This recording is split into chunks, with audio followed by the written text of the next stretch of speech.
안녕하세요. 행복한 라디오 레니입니다. 재미있는 옛날 이야기. 첫 번째 이야기. 청풍도사 점집. 땅거미가 스멀스멀 남산골 골목에 내려앉았다. 갓을 눌러쓴 건장한 선비 한 사람이 이리저리 골목을 돌아 어느 대문 앞에 다다랐다. 기둥위에 늘어진 노끈을 당기자 짤랑짤랑 집안에서 방울소리가 울렸다. 대문 기둥에 걸린 점이라는 글자가 박힌 초롱이 바람에 흔들렸다. 선비를 맞이한 사람은 바까분 냄새가 퍼지는 젊은 여인이었다. 엉덩이 윤곽이 드러나게 허리끈을 바짝 내려매고 분홍색 치마를 곱게 차려입은 모습이 요염한 새끼를 내뿜는다. 청풍도사가 좌정하고 있는 사랑방으로 들어간 선비가 그와 마주보고 앉았다. 흰 수염이 성성한 청풍도사가 임자! 마숙자 한 잔 내오시오. 하고 외치자 소반에 차를 들고 들어오는 사람이 바로 음기 넘치는 그 여인이다. 가운데 앉아 차를 따르고 은장도로 어란을 얇게 자르며 선비를 쳐다본다. 집사람은 개의치 말고 서슴없이 말해봐. 선비는 머뭇거리며 말했다. 소인이 요즘 나쁜 짓을 하고 있구만. 선비가 눈을 크게 뜨더니 실토했다. 소인이 요즘 간통을 하고 있습니다. 혹시 그 남편이 눈치를 챘을까요? 청풍도사가 중얼거리며 육갑을 짚어보고 있는데 놀라운 모습이 펼쳐졌다. 어디 보자. 선비가 바짝 다가앉아 아니 글쎄 청풍도사 부인의 엉덩이를 쓰다듬는 게 아닌가. 청풍도사는 장님이다. 청풍도사가 점괘를 풀어놓았다. 그 남편은 전혀 눈치 못 채. 꿈에도 눈치 못 채. 고맙습니다, 도사님. 그때 짤랑짤랑 새 손님의 방울이 울렸다. 선비는 점 상위에 복채를 놓고 일어서서 문을 열고 나갔다. 새로 온 손님이 들어서며 도사님과 단둘이 라고 하자 부인이 발딱 일어나 안방으로 건너갔다. 안방엔 아까 그 선비가 이미 두루마기를 벗고 있었다. 선비가 촛불을 끄려 하자 부인이 귓속말로 속삭였다. 끄지 마세요. 폭풍우가 몰아칠 때 서방님의 용안을 보고 싶습니다. 둘은 부둥켜 안고 입맞춤을 하며 상대의 옷을 벗겨내렸다. 부인의 감창이 어찌나 요란하던지 선비는 손으로 그녀의 입을 틀어막기를 수없이 반복했다. 용왕 같은 욕망을 쏟아낸 선비는 서둘러 옷을 입고 대문을 빠져나갔다. 얼마 후 얼굴에 개기름이 흐르는 초로이 영감이 들어와 살며시 부엌을 통해 안방으로 들어갔다. 여보게, 오늘은 12냥밖에 없네. 좀 봐주게. 영감이 사정하자 안 됩니다. 부인은 매몰차게 고개를 저었다. 영감이 주머니에서 세 냥을 더 꺼내며 부인의 엉덩이를 때렸다. 옷을 벗어 붙이자 부인의 화려한 방중술에 영감은 금방 쓰러져 떨어졌다. 영감이 주섬주섬 옷을 입고 대문을 빠져나갔다. 도사 부인이 옷 매무새를 고치며 천장을 향해 오늘 밤은 이걸로 마감했습니다. 라고 소리치자 천장 위에서 부스럭거리는 소리가 나더니 안방 장롱 옆 다락으로 통하는 쪽문이 열리고 이진사가 겸연쩍은 표정을 지으며 나왔다. 문 밖으로 나가는 그를 부인이 잡으며 말했다. 진사어른, 오늘 밤엔 2편을 보셨으니 열량을 더 내야 하지만 5냥만 받겠습니다. 이진사는 엽전을 방바닥에 던지고 뒤도 돌아보지 않고 어둠 속으로 사라졌다. 점잖은 이진사가 그 시각에 점집 안방 다락에서 기어 내려오는 연유는 무엇인가? 그는 관음증 중독자이다. 어려서부터 개울에서 멱 감는 동네 여인들, 부엌에서 하녀들이 못가나는 것을 훔쳐보다가 점잖은 진사가 되어서도 이런 추태를 보이는 것이다. 이진사가 천장 다락방에서 구멍을 뚫고 내려다 보기에 부인은 손님들이 촛불을 끄자 해도 한사코 불을 밝히는 것이다. 기묘한 일로 가득 찼던 이 남산골 점집도 모든 손님들이 떠나고 대문을 잠갔다. 사랑방에서 안방으로 성큼성큼 걸어 들어온 점쟁이 청풍도사가 입을 열었다. 조선댁, 오늘 거 계산하세. 여인이 심드렁하게 대답했다. 뻔하지요 뭐. 25냥. 빙땅 치지 말기요. 천장 다락방에서 내려온 이진사한테 5냥 더 받았잖아. 여인이 5냥을 더 내놓았다. 합계 30냥.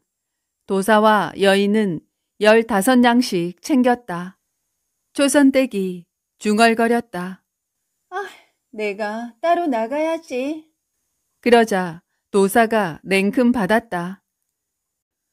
조선댁, 잘못 생각하는 거야.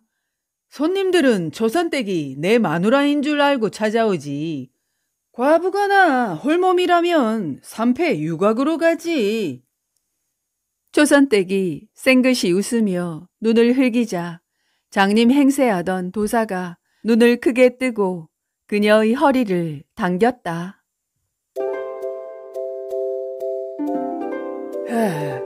오늘 조선댁 너무 이쁘네. 열량 내세요. 선불.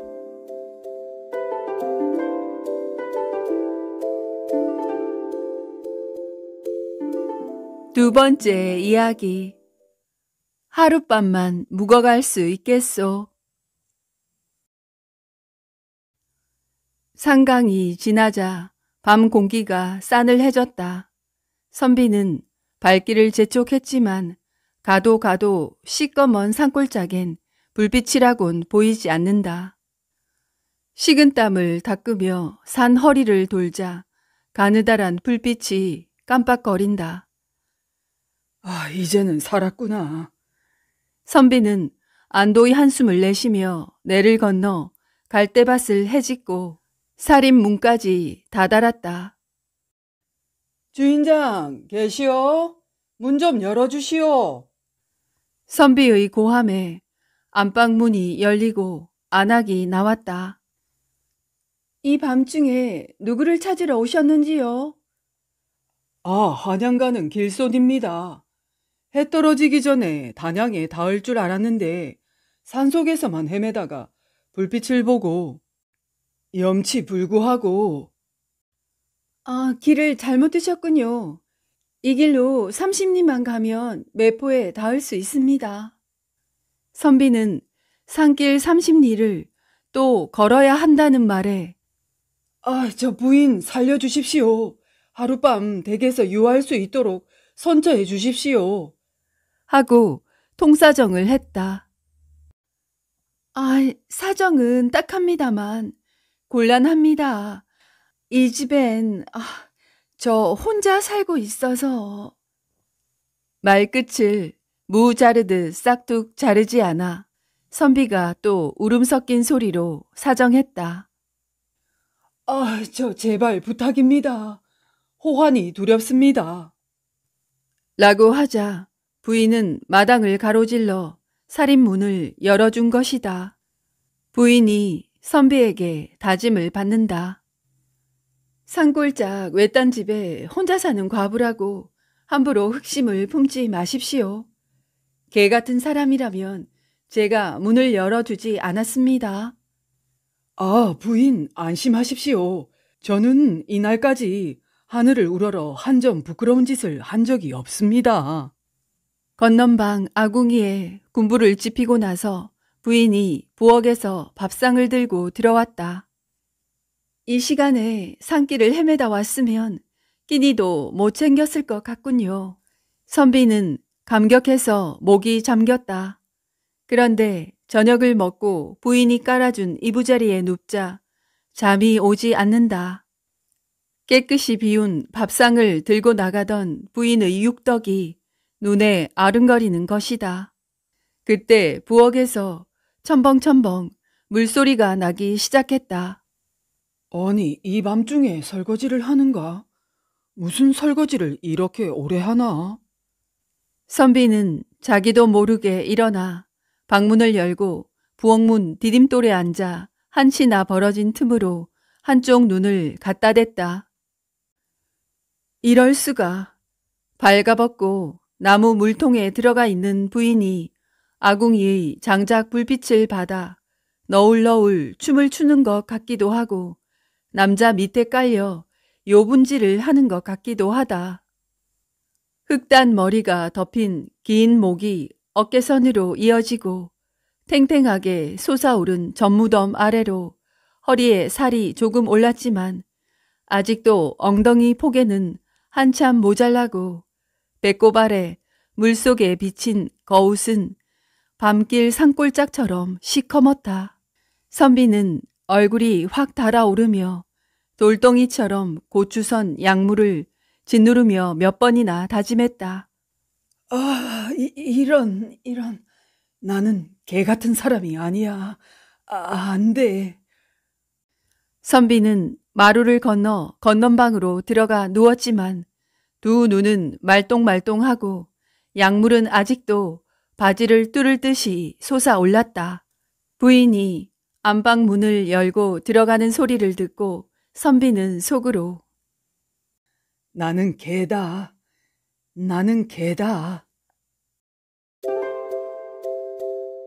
하며 문을 열고 두어 걸음 마루를 건너 안방 문 앞에 쪼그리고 앉았다. 자는지 자는 척 하는지 초롱불을 켠 채 요염하게 요 위에 누워있는 부인을 보고 선비는 속으로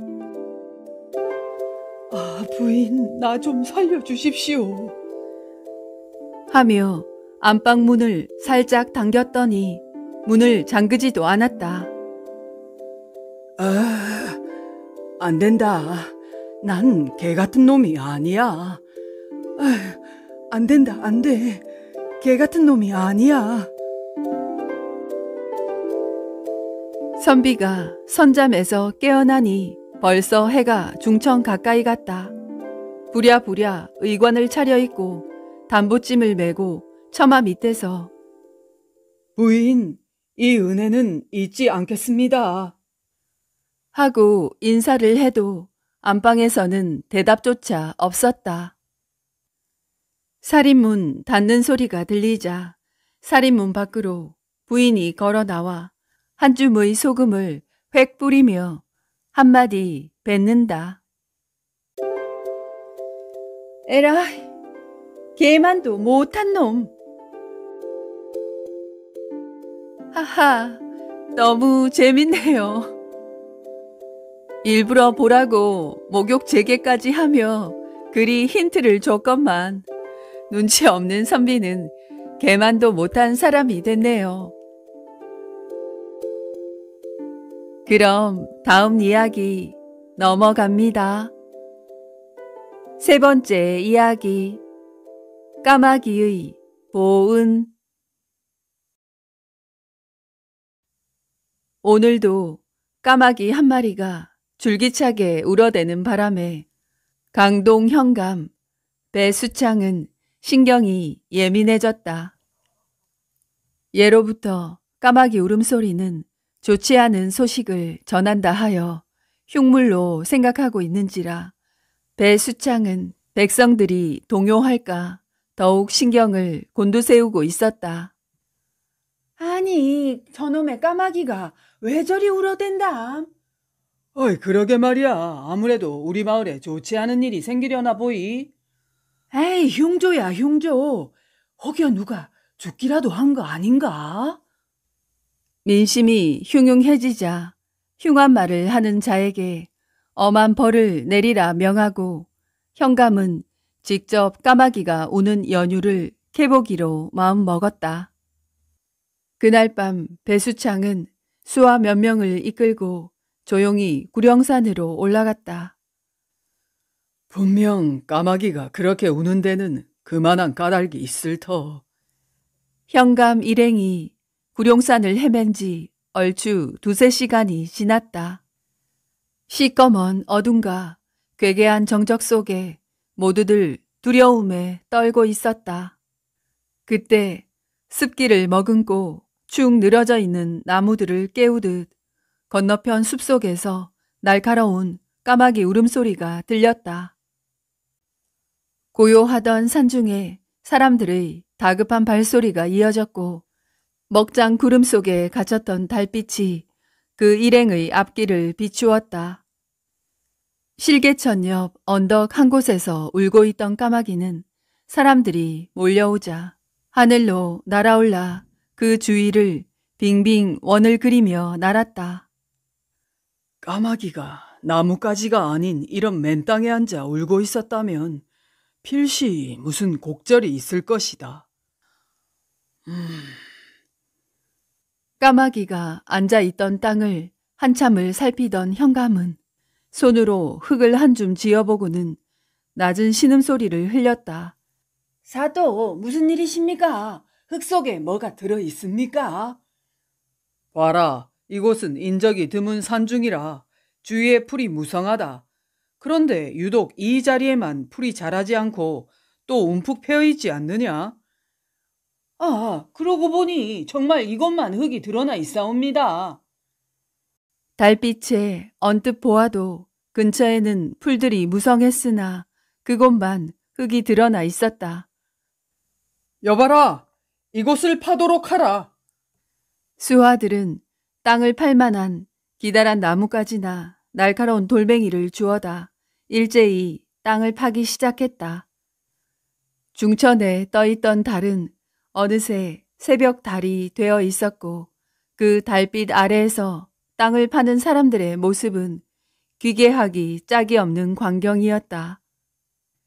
얼마나 땅을 파내려 갔을까? 여기 사람의 손가락이 보입니다.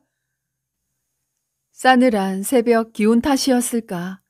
시체를 파내는 수하들의 얼굴은 하나같이 땀으로 범벅이 되어 있었지만 전신은 오한이 든 것처럼 벌벌 떨려왔다. 땅속에서 파낸 시체는 몸집이 건장한 사내였다. 누군가에게 목을 맞아 즉사한 듯 했다. 날이 여기 말 재찍이 있사옵니다. 시체의 옷자락 사이에 말 재찍이 보였다. 잠시 생각에 잠겼던 현감은 수하들에게 시체를 다시 땅에 묻게 한 다음 단단히 입단속을 시켰다. 날이 밝자 현감은 이방에게 마방에서 일하는 마부들을 각자의 재찍과 함께 모두 잡아들이라고 명했다. 다음 날 현감의 꿈에 한 남자가 나타났다.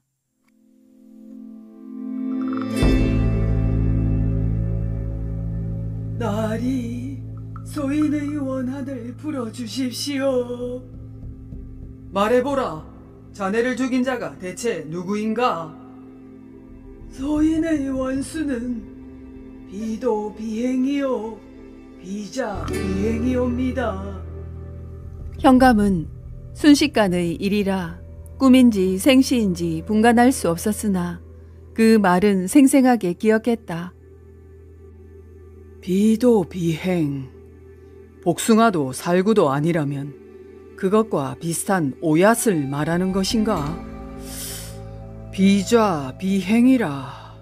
앉은 것도 가는 것도 아니라 함은 서 있음인데 과연 무엇을 의미하는 것인가? 다음 날 현감은 동원 앞들에 잡아들인 마부들을 하나하나 문초하기 시작했다. 먼저 현감은 마부들에게 걷어들인 말 채찍을 뜰 앞에 쌓아 놓았다. 물론 그 속에는 지난밤 무덤에서 찾아낸 채찍도 포함되어 있었다. 이것들 중에 자신의 말 채찍을 찾아가도록 하라. 사또의 명령이 떨어지자 마부들은 한 사람씩 나와서 자신의 말 채찍을 찾아갔다. 그러나 시체와 함께 있던 채찍만이 임자 없이 동원 마당에 그대로 놓여 있었다. 그때 마부들의 명단이 적힌 도록을 살펴보던 현감이 소리쳤다. 여봐라! 저들 중 이리빈한 자를 끌어내라! 한 사내가 사색이 되어 무릎을 꿇었다. 복숭아도 살구도 아닌 오얏 이씨에 앉은 것도 가는 것도 아닌 서 있다는 이름의 이리비였다. 네 이놈! 이 채찍이 네 것이 아니더냐? 아이고 사또 죽을 죄를 지었습니다. 아이고. 이야기인 즉슨 이러하였다. 이립은 말품을 팔고 집으로 돌아가던 중 금부치 장사치인 진성을 우연히 만났다. 어르신, 어차피 저도 마을로 가는 길인데 이렇게 말을 그냥 끌고 가느니 막걸리 몇 사발값만 주시면 어르신을 태워가도록 하지요. 진성은 제의를 받아들였고 이립은 오늘 술값은 공짜로 벌었다는 생각에 흥겨운 노랫가락을 흥얼거리며 신나게 말 고삐를 잡아 끌었다. 그렇게 구룡산 모퉁이를 돌아가는데 문득 한 소년이 까마귀를 가지고 장난을 치는 것이 눈에 띄었다. 소년은 까마귀의 발목에 실을 묶고는 마치 강아지를 몰고 다니듯 이리저리 제멋대로 까마귀를 끌고 다녔다. 실에 묶인 발목이 아픈지 까마귀는 날개를 퍼덕거리며 애처로이 울고 있었다. 얘야, 이 까마귀로 대체 무엇을 하려는 것이냐? 글쎄요. 산에 갔다 우연히 잡은 놈인데 적당히 갖고 놀다 죽으면 구워 먹을 생각입니다. 그 까마귀 나한테 팔지 않겠니? 얼마나 쳐주실 건데요? 네가 하루 종일 주전부리를 할 정도는 될 게다. 엽전 면잎을 받아 쥔 소녀는 신이 나서 뛰어갔고 진성은 까마귀의 발목에 묶인 실을 푼 다음 조심스럽게 하늘 높이 놓아 주었다. 그런데 그것이 화근이었다. 엽전을 꺼낼 때 전대 속의 금부치를 본 이립의 머릿속은 여러 가지 생각들로 재빠르게 회오리치기 시작했다. 진성은 어디에서 온지도 모르는 타지 사람이었고 주위엔 인가 하나 없는 깊은 산중인데다 이미 어두워지고 있었으므로 이를 치르기는 한결 수월할 것이었다. 어르신, 죄송합니다만 잠깐 뒤를 보고 오겠으니 고삐를 잡고 먼저 가십시오. 이립은 붉은 안광이 형형한 살인귀의 눈빛이 되어 나무 몽둥이를 찾아 들었다.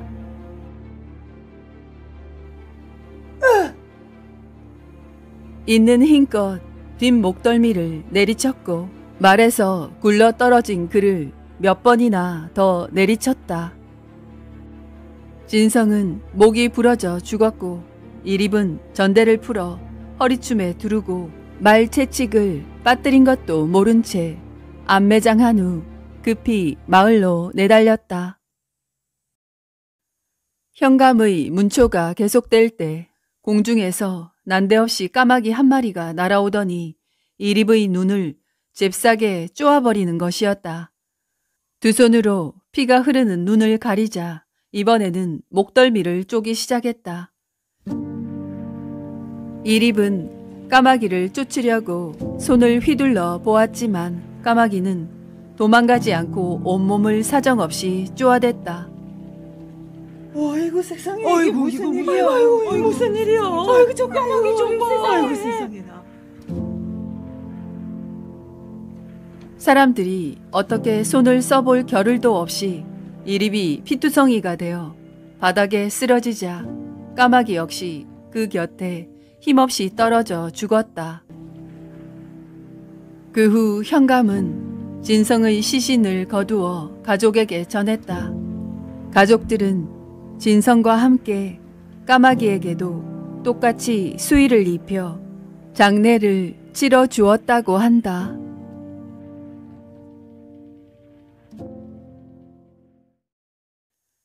네 번째 이야기. 산골짜기 과수댁. 입동이 지난 이맘때는 신만이의 한철이다. 설이 맞은 풀은 드러눕고 새빨간 산삼 열매는 고개를 바짝 쳐들기 때문이다. 신만이에게 늦가을 차가운 비는 질색이다. 산골짜기 외딴 오두막 너와 집 굴뚝에 연기는 물씬 피어오르고 멍석을 깐 방바닥은 뜨습다. 금봉이는 야속한 비만 탓하며 뒹굴뒹굴 구르고 있었다. 신만이 총각 있는가? 누군가 낭낭한 목소리로 살인문을 열고 들어와 툇마루에 엉덩이를 걸쳤다. 금봉이가 문을 열고 내다보니 아랫마을 과수댁이다. 과수댁이 방에 들어와 들고 온 보자기를 풀었다. 아직도 김이 나는 장떡에다가 머루술 한 호리병이 나왔다. 배는 고픈데도 밥 해먹기 귀찮아 뭉그적거리고 있던 금봉이는 머루주 한 잔 마시고 장떡을 볼이 터지라 입에 쑤셔 넣었다. 그 과수댁도 한잔 하시오. 과수댁이 거참. 아이, 과수댁 하지 말고 누님이라고 불러. 하더니 용건을 털어 놓았다. 가슴이 울렁거리고 술 취한 듯 얼굴이 달아오르고 숨이 찬 데는 하수오를 다려 먹어야 한대. 마침 봐둔 데가 있어요. 요즘은 산삼을 찾느라 하수오 캘 시간이 없어요. 내년 봄에 캐려고 했는데 마침 과수댁이 아니 누님이 찾으니 내일이라도 캐야지요. 이튿날 밤 아랫동네 과수댁에 금봉이가 하수오를 들고 찾아갔다. 꽥 하고 닭 잡는 소리가 나더니 개다리 소반에 백숙과 술 한 호리병이 올라왔다. 맞바람에 개눈 감추듯 먹어치우고 더덕술도 다 마시고 나자 금봉이는 벽에 기대어 앉은 채 배를 두드리며 가쁜 숨을 내쉬었다. 부엌에서 철퍼덕 소리가 나더니만 과수댁이 묘한 미소를 띠며 방으로 들어와 참 치마가 다 젖었네. 하곤 치마를 훌렁 벗느라 호롱불이 꺼졌다. 벽에 기대 두 다리 쭉 뻗고 있던 금봉이가 조끼 주머니에서 부싯돌을 꺼내는데 물컹 허벅지 위를 누군가의 방댕이가 짓눌렀다. 고쟁이도 벗어버리고 호치마만 입은 과수댁은 벌써 숨소리가 가빠졌다. 연거푸 이합을 치르고 금봉이가 쓰러지자 과수댁이 호롱불을 켰다. 금봉이는 이불에 얼굴을 묻었다. 밤참을 먹고 삼합, 사합을 치르고 새벽닭이 울 적에 금봉이는 집으로 돌아갔다. 이튿날은 후들거리는 다리로 산을 탔다. 가파른 곳에 오르지 않았는데도 산삼 7뿌리를 캤다. 여자와 접하고 산을 오르면 발 아래 산삼도 보이지 않는다는 말은 사기여. 저녁 나절 어둠살이 내리자 금봉이는 남의 눈에 뜰새라 도둑 고양이처럼 과수댁 안방으로 스며들었다. 게다가 부러진 산삼을 와그작 먹어치우고 온 산을 쉼없이 헤매고 다녀 기운이 장사인 19살 금봉이와 한창 물이 올라 새끼가 뻗는 38살 과수댁이 물고가 터지자 불처럼 타올랐다. 그 가을에 무슨 꿈을 꿨는지 금봉이는 산삼을 도라지 캐듯 했다. 동지 섣달 산에는 눈이 쌓였어도 금봉이에게는 따뜻한 겨울이 찾아왔다. 금봉이가 한약방에 맡겨놓은 돈이 논 열마지기 값이라는 둥 소문이 떠돌자 매파의 발걸음이 바빠지기 시작했다. 강 건너 마을 오생원의 셋째 딸이 금봉이 가슴에 꽂혔다. 설날 아침 과수댁은 떡국을 끓여놓고 금봉이를 기다리는데 금봉이는 강 건너마을로 가 동네 유판에 섞여 있었다. 가까운 발치에서 오생원의 셋째 딸을 뚫어지게 쳐다봤다. 금봉이 가슴이 방망이질을 했다. 매파가 왔다 갔다 하며 춘삼월 초1회로 혼례 날짜를 정했다. 금봉이는 과수댁의 발길을 딱 끊었다.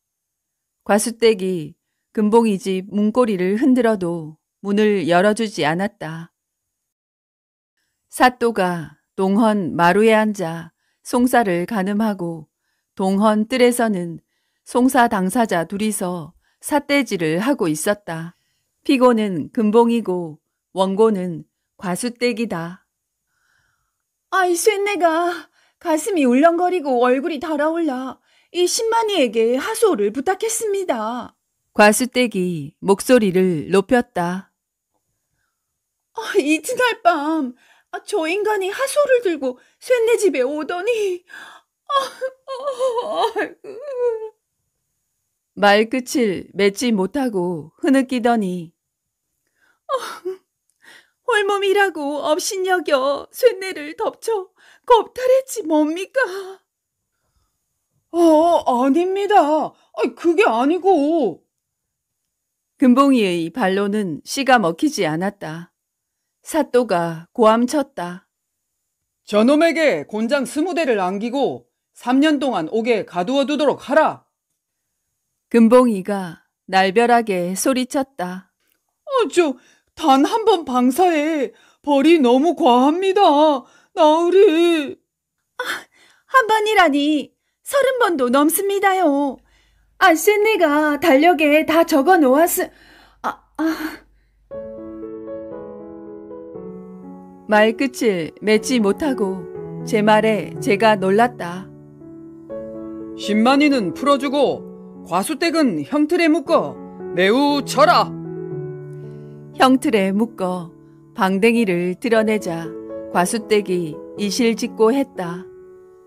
육방 관속이 과수댁 힘얼건 방댕이만 구경하고 풀어줬다.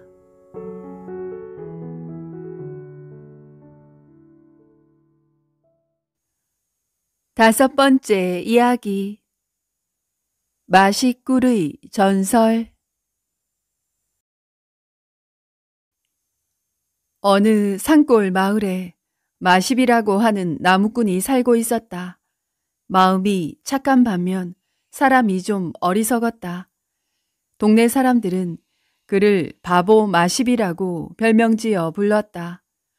누가 놀려도 욕을 해도 화를 안 낼 뿐 아니라 마음은 정직해 거짓말도 안 하는 우직하고 소박한 사람이었다. 그런데 그의 아내는 아주 똑똑하고 영리한 데다 얼굴까지 절세 미인이어서 사람들은 그의 아내로는 참으로 아깝다고 생각했다.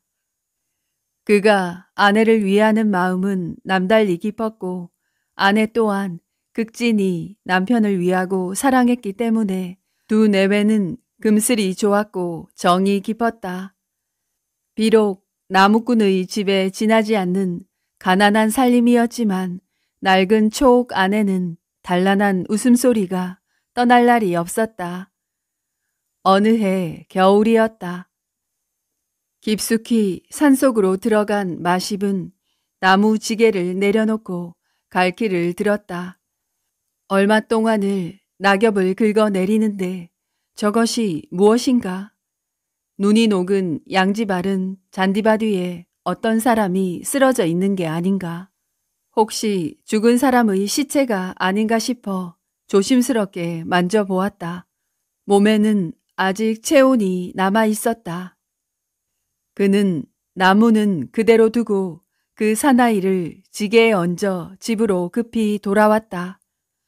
따뜻한 방에다 눕히고 팔 다리를 열심히 주물러 주었다. 다음 날에야 죽은 듯 꼼짝 못하던 그가 부시시 눈을 떴다. 미움을 쏘아가지고 온 아내가 떠먹이자 비로소 기운을 내어 말을 띄엄띄엄 하기 시작했다. 여기가 어디요? 네, 아무 염려 마시오. 산에 쓰러져 있는 것을 업어왔습죠. 누구신지는 모르겠으나 이렇게 죽어가는 사람을 구해주시니 그 은혜 잊지 못하겠습니다. 은혜랄 게 뭐가 있습니까? 이렇게 소생하신 것만도 다행입니다. 그런데 어디 사시는 분인데 이런 산골짜기까지 들어와 욕을 보셨습니까? 저는 이 고을 원의 아들입니다. 몰입꾼들을 데리고 사냥을 나왔다가 그만 혼자 떨어져서 길을 잃었는데 아마 언덕 아래로 굴러 떨어졌던 것 같습니다. 그가 원의 아들이라는 말에 부부는 깜짝 놀라 더욱 깍듯이 대접을 하며 며칠을 머물러 있게 하고 정성껏 간호를 해주었다. 사람의 마음이란 참 알 수 없는 것으로 두 부부의 간호에 뼛속 깊이 감명했던 원의 아들은 마음이 점차 바뀌어 갔다. 남달리 미색이 뛰어난 나무꾼의 아내는 원의 아들의 마음을 단단히 뒤흔들어 놓았던 것이다.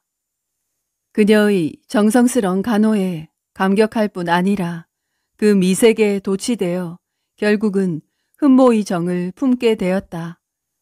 게다가 남편 되는 이는 바보 같고 어리숙해 보여 그는 그 아내를 유혹하기 시작했다.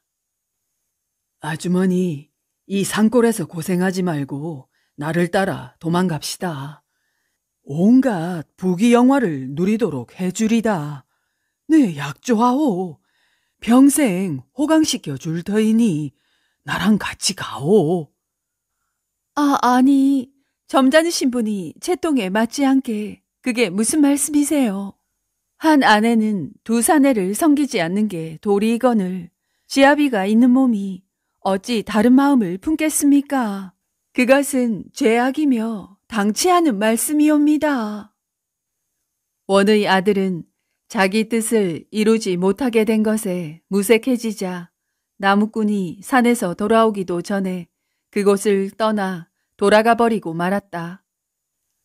마십이 나무를 한 짐 해지고 돌아오자 아내는 낮에 있었던 일을 자세히 털어놓으며 배은 망덕한 자라고 원의 아들을 욕하고 분이 여겼다. 한편 원의 아들은 마십의 아내 모습이 아련히 떠올라 괴로운 나날을 보냈고 어떻게 차지할 수 없을까 궁리하기에 이르렀다. 급기야 마십의 집에 큰 야단이 일어나고 말았다. 원의 아들이 하인들과 들이닥쳐 빈 가마에 마십의 철을 억지로 태우려 하는 것이 아닌가. 졸지간에 변을 당한 마십은 기가 막혀 가마디를 쫓아가며 아내를 내놓으라고 울부짖었다. 하인들이 몽둥이 찜질을 했지만 마십은 포기하지 않고 원의 아들을 붙들고 애걸했다. 여보시오, 그래 이런 법이 어디 있습니까? 내가 도령이 다 죽게 된 것을 구해주었는데 그걸 생각하더라도 남의 아내를 어떻게 빼앗아간단 말이오. 내 아내를 돌려주시오.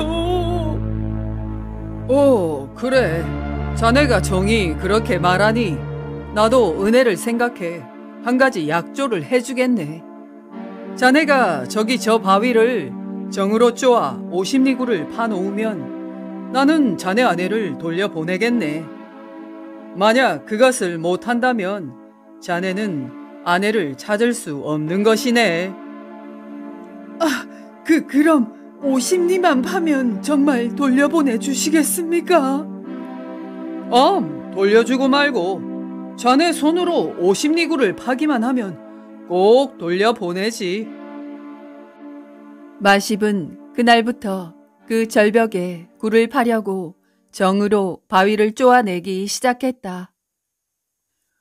50리만 뚫으면 아내를 찾을 수 있다. 찾을 수 있다. 하루 종일 힘껏 파야 두자 석자밖에는 파지 못하는 것을 어느 세월에 50리를 팔 수 있을 것인가. 동네 사람들은 그를 어리석게 여겨. 이 사람아, 어느 세월에 그것을 다 파려고 그러는가? 그래도 파게 될 날이 오겠지요. 한 번은 누가 웃음의 말로 100날만 파면 될 것이네. 100날만 파면 돼요? 그날부터 바위에 금을 100개 그어놓고 그것을 세어가며 부지런히 한결같이 파기를 계속했다. 열흘이 지나고 20날이 지나고 50일이 지나갔다.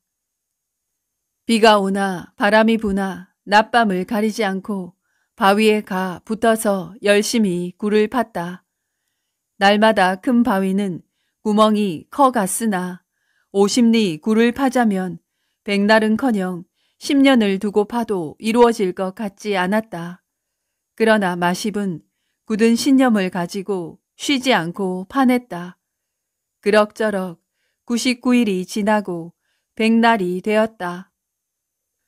오늘 하루만 파면 그만이다.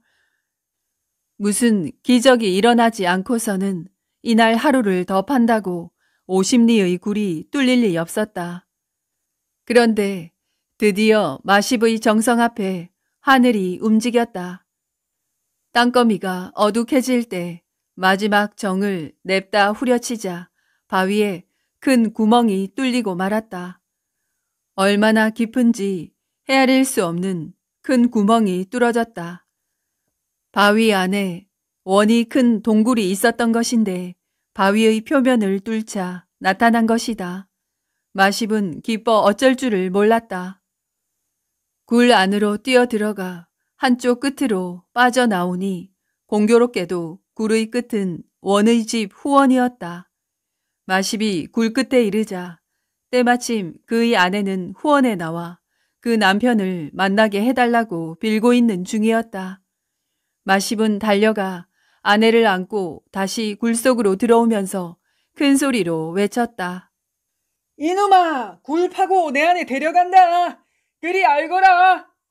그 말에 하인들이 우르르 달려나와 뒤를 쫓아 굴 속으로 들어가자 굴 한쪽이 무너져 그들은 모두 갇혀 죽고 말았다. 소식을 전해 들은 원의 아들은 하인들을 모두 불러 모아 말을 타고 달려갔다. 어서 가자. 어디로 가십니까? 어딘 어디야? 마십이 살던 동리로 앞질러 가서 그 굴 속에서 그 년놈들이 나오기를 기다리는 것이지. 그러나 앞질러 간 그들이 며칠을 기다렸으나 마십 부부가 굴 밖으로 나오지 않자 원의 아들은 생각다 못해 굴 초입에다 불을 질러라. 하인들이 명령대로 굴 초입에다 나무를 쌓고 불을 질렀다. 그러나 불이 한창 붙는데 벼랑간 굴 안으로부터 물이 쏟아져 나와 불을 모두 꺼버리는 것이었다. 그뿐만 아니라 물이 강물처럼 어찌나 많이 쏟아졌던지 하인들이 모두 떠내려가 죽고 말았다. 그리하여 원의 아들은 하는 수 없이 모든 것을 체념한 채 집으로 돌아가고 말았다. 그런 일이 있은 뒤부터 이곳 사람들은 이 굴을 마식굴이라고 부르게 되었다. 이 굴은 황해도 수안군 성동면의 도활이라는 동네에 가면 있다고 한다. 깎아 세운 듯한 절벽 한복판에 뚫린 깊은 석굴로 입구의 높이가 약 30척 가량 되기 때문에 서서 들어갈 수가 있으나 한 5, 6간 들어가면 허리를 굽히지 않고서는 들어갈 수 없을 만큼 얕아진다. 더구나 그대로 한 20여 간 들어가면 기어서야만 들어갈 수 있을 만큼 낮기 때문에 끝까지는 들어가 볼 수가 없다. 그래서 이 굴의 깊이가 얼마나 되는지는 아무도 모르지만 그곳 사람들은 한 50리쯤은 될 것이라고들 한다.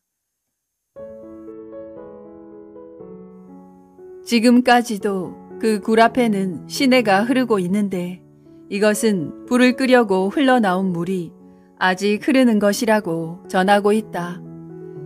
그리고 굴에는 원님이 불을 놨을 때 그을은 자취가 지워지지 않고 그대로 있으며 마십이 백날을 세느라고 그어놓은 100개의 금이 아직도 뚜렷이 남아있다고 한다.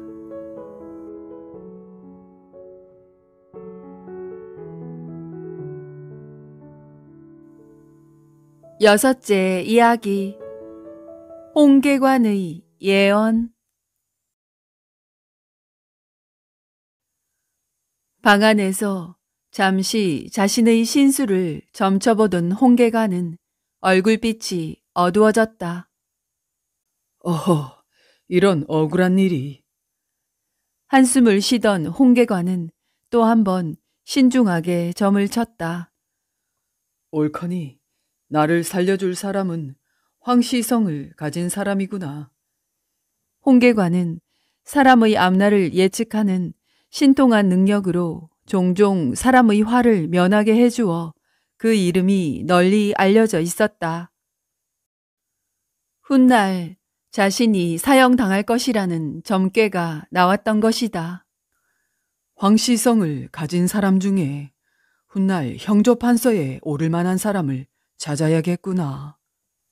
다음 날부터 황시성을 가진 사람을 유심히 살피며 다녔고 그가 만나는 황씨들 중에는 형조 판서에 오를 만한 인물이 없어 매번 실망해 실망만 거듭했다. 그러던 어느 날 황희 정승에게 아들이 여럿 있다는 소식을 듣게 되었고 그 길로 황정승 댁을 찾아갔다. 그는 황정승의 셋째 아들 황수신을 보고서야 안도의 한숨을 내쉬었다.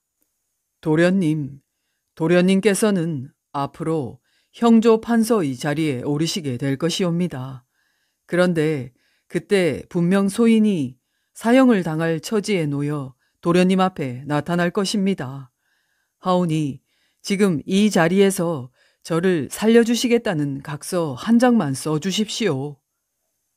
황수신과 다른 형제들은 홍계관의 엉뚱한 말에 한바탕 웃음을 터뜨렸다.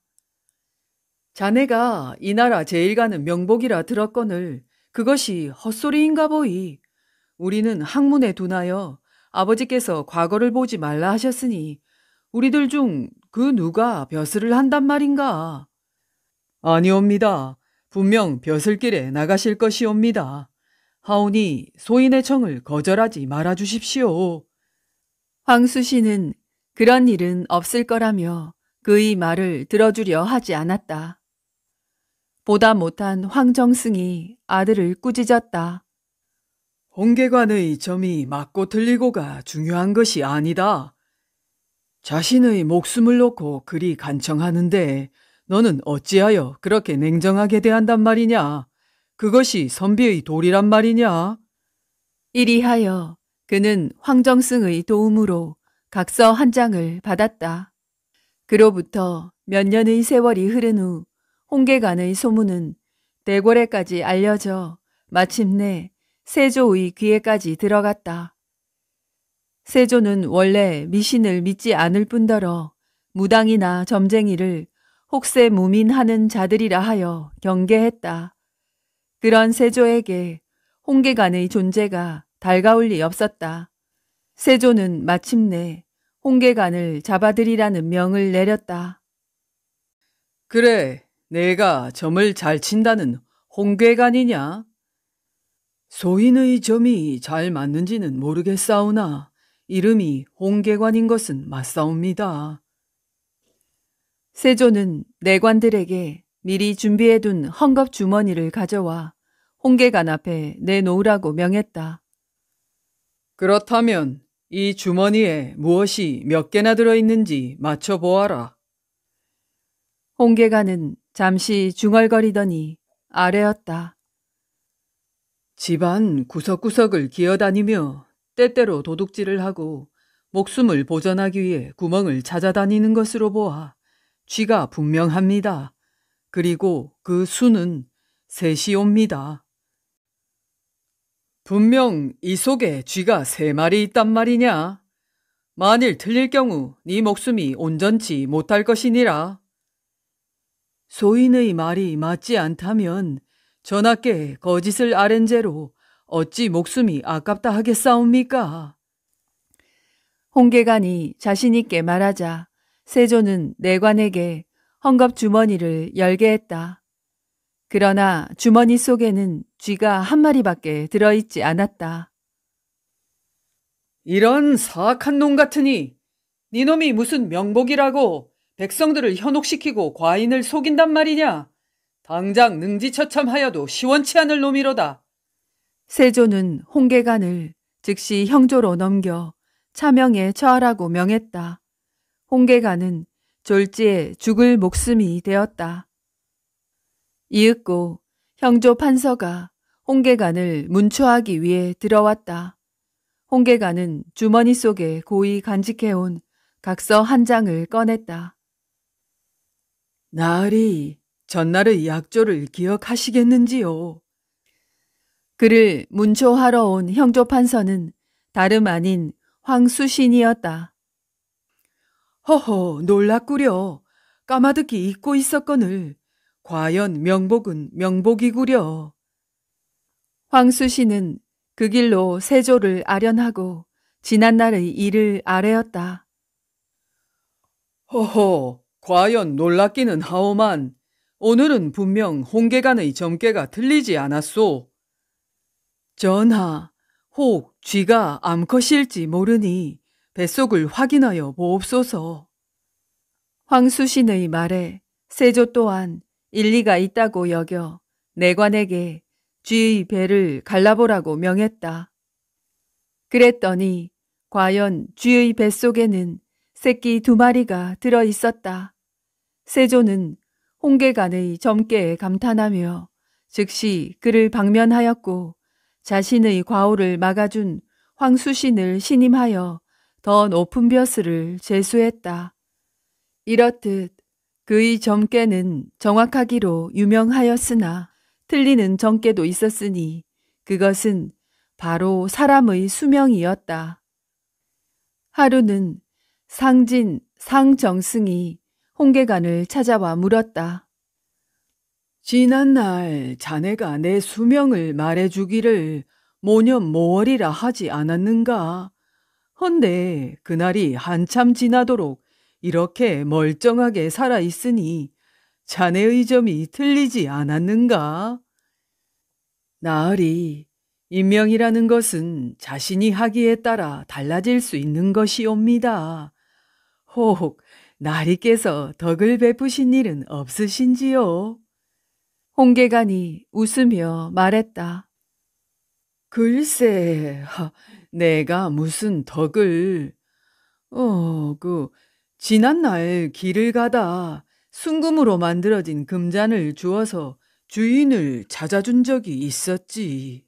그 주인 말이 자신은 대전 수락관 별감인데 자식의 혼사가 있어 업의 한 상을 몰래 갖다 쓰고는 돌려 놓으러 가던 중 잃어버려 노심초사하고 있던 중이라 하면서 나에게 생명의 은인이라고 감사하다고 한 적이 있었지.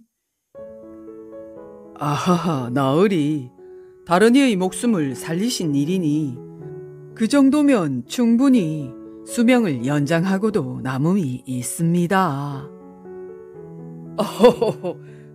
그런가?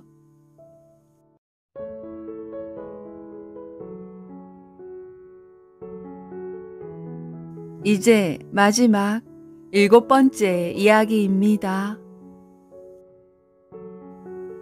저승 구경한 이야기. 어느 윗마을과 아랫마을에 두 사람이 살았는데 윗마을에 사는 김서방은 부자지만 자기 것을 나누어 주는 법이 없고 인정머리가 없어서 별명이 노랭이였다. 아랫마을에 사는 박서방은 없이 살아도 인정이 많고 마음이 넉넉해서 마을 사람들이 칭찬을 아끼지 않았다. 윗마을에 사는 노랭이는 누가 삼태기를 얻으러 가면 삼태기 좀 만들어 쓰지. 남의 것을 얻으러 다녀? 하고 집 한 단을 휙 던져주고 짚을 가져다가 삼태기를 만들려면 일은 어느 하세월에 하라고 둥구미나 멍석 같은 것을 얻으러 가도 집 한 단을 휙 던져주며 만들어 쓰라고 한다. 아랫마을 사는 박서방은 어디 초상이 나면 자기 일같이 나서서 일을 도왔고 누가 먹을 것이 없는 눈치가 보이면 제 집에 없을 때 남의 것을 구워서라도 주었다. 아이 저기 오서방이 돈이 없어 지금 곤란하니 돈 좀 융통해 주라. 하고 열심히 나서서 주선을 하곤 했다. 하루는 윗마을 김서방이 별로 앓지도 않았는데 갑자기 죽었다. 죽어서 저승으로 갔는데 염라대왕이 노랭이 김서방을 보자 어허, 자네는 아직 올 때가 되지 않았는데 어느새 염라국에 왔나? 기왕에 왔으니 염라국 구경이나 하고 가거라. 하고 명령을 내렸다. 명령을 받은 염라국 대신이 노랭이 김서방에게 설명했다. 이승에서처럼 저승에도 사람마다 다 창고가 있는 법이다. 저승에서도 사람마다 가지고 있는 것을 다 창고에 두었으니 네 창고를 구경하고 가거라. 구경을 하는데 사방에 집들이 있고 여기저기 자물통이 채워져 있었다. 김서방 창고의 문을 여니 그 창고가 썰렁하게 비어 있었다. 컴컴한 창고에 집단 한 단이 팽개쳐져 있을 뿐이었다. 부자로 사는데 집 한 단밖에 없다는 게 잘못된 거 아니냐고 따졌다. 남에게 준 것이 집밖에 없기 때문이라고 말했다. 염라대왕은 아랫마을 박서방의 창고도 구경시켜 주라고 했다. 이승에서 그렇게 못 사는 박서방의 창고에 금은 보화가 쌓여 있고 없는 것이 없이 창고가 가득했다. 김서방은 이승에서 암만 잘 살아도 아랫마을 아무개만 못하니 죽어서 이렇게 될 게 걱정이었다. 실망과 근심으로 기가 죽은 김서방은 구경을 마치고 이승으로 돌아왔다. 그때부터 그는 입버릇이 하나 생겼다. 어이, 자네 양식 없나? 아이, 내 집에 와서 쌀 갖다 먹게나. 하면서 그저 이 사람도 주고 저 사람도 주고 그래서 노랭이란 별명을 면하고 죽었다고 한다.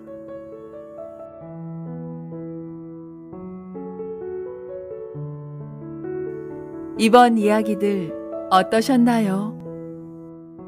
남은 시간도 편안한 시간 되세요. 감사합니다. 레니였습니다.